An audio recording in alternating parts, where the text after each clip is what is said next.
Exceptionnel que nous vous proposons ce soir. Imaginons une guerre nucléaire ou une sécheresse mondiale qui provoquerait la disparition des réserves alimentaires de la planète. Un scénario de science-fiction mais pris très au sérieux par l'État norvégien. Il a donc décidé de construire un abri souterrain. Chaque pays volontaire y dépose les spécimens de ses graines de légumes, de fruits ou de céréales. Un lieu qui n'accepte que très rarement les caméras. Regardez ce voyage sur l'île du Spitzberg, au-delà du cercle polaire arctique, avec Olivier Santiki et David Salmon. Il en faut des avions, des aéroports, des escales pour arriver aux confins du monde. Bondir vers la mer de Barents, effleurer celle du Groenland, gravir un à un les degrés de latitude jusqu'à ce chiffre mystérieux, 78e nord. Là où tout est blanc, froid, sauvage, là où s'achève notre voyage et celui de Kess, venu du Nigeria, des Pays-Bas, de l'Inde ou du Pérou. Chaque arrivage est un événement très important. Pour des raisons de sûreté, ça n'arrive que 2 à 3 fois par an. On ne sait pas quelle boîte peut contenir la réponse au changement climatique, mais nous devons nous préparer pour les catastrophes d'origine naturelle ou humaine. Et là-dedans, nous avons peut-être des solutions. Ce trésor, livré à l'aéroport de Longyearbyen, sur l'île norvégienne de Spitsberg, ce sont des pois, des grains de blé, de maïs, de sorgho.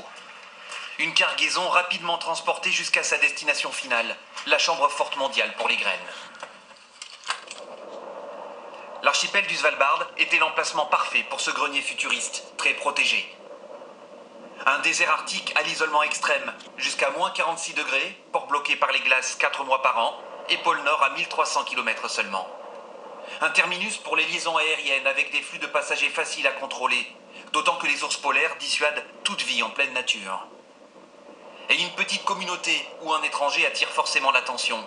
Longyearbyen, l'ancienne colonie minière, la ville la plus septentrionale de la planète, héberge à peine 2100 habitants. Le lendemain de la livraison, retour vers l'installation normalement déserte et automatisée. Pour la sécurité des collections, Asmund et ses collègues sont les seules personnes autorisées à l'intérieur, avec parfois des journalistes triés sur le volet. Nous-mêmes ne devons notre présence qu'à notre nationalité. Les responsables espèrent convaincre les autorités françaises de participer au financement de cet ouvrage hors norme. Il est conçu et construit pour durer jusqu'à la fin des temps.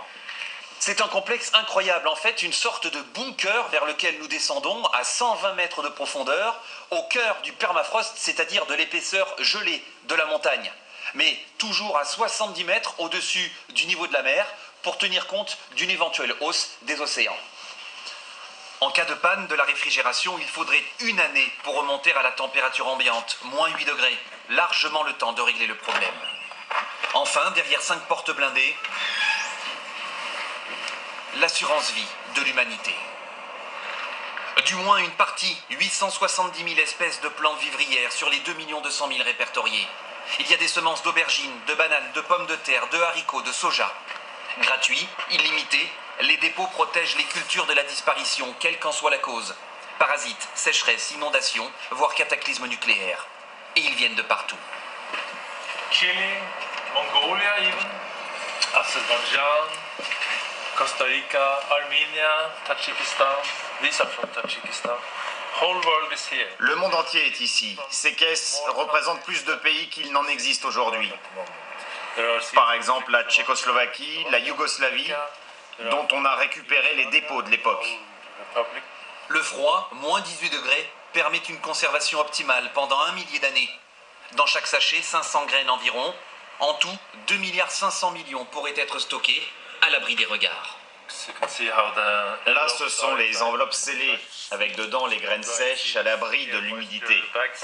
Vous pouvez voir à quoi ça ressemble, mais on ne peut pas ouvrir. On n'ouvre jamais les sacs ou les boîtes parce que c'est la propriété des instituts dépositaires. Seules les banques de Gênes peuvent les récupérer. Il y a 2 mois, pour la première fois, l'une d'elles y a été contrainte, celle d'Alep, en Syrie.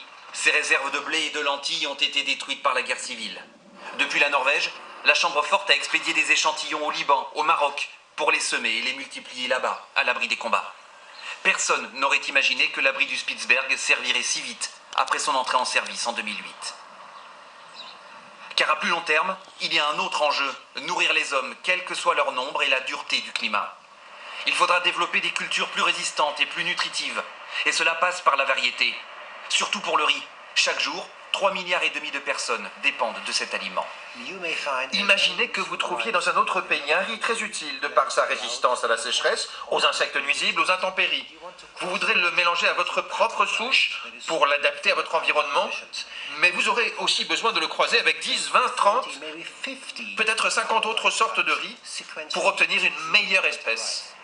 La France n'est pas intéressée par les 2 salles de ce coffre-fort. Elle estime être suffisamment bien équipée avec ses propres chambres froides.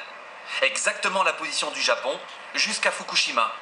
Depuis, le pays a commencé à dupliquer ses banques génétiques dans cette arche de Noé des plantes. Aux côtés des États-Unis, plus gros dépositaires, ou de la Corée du Nord avec ses vieilles caisses en bois. À risque zéro pour assurer l'avenir alimentaire, c'est le choix commun de ces nations, par-delà les différences de régime politique. 1200 espèces de pommes au lieu de 7000 il y a un siècle. 146 000 espèces de riz contre 500 000 à 1 million. L'homme a déjà perdu 80 à 90% de la richesse vivrière de la planète. Il doit désormais protéger scrupuleusement ce qui lui reste s'il veut pouvoir développer de nouvelles variétés plus résistantes, notamment face au réchauffement climatique.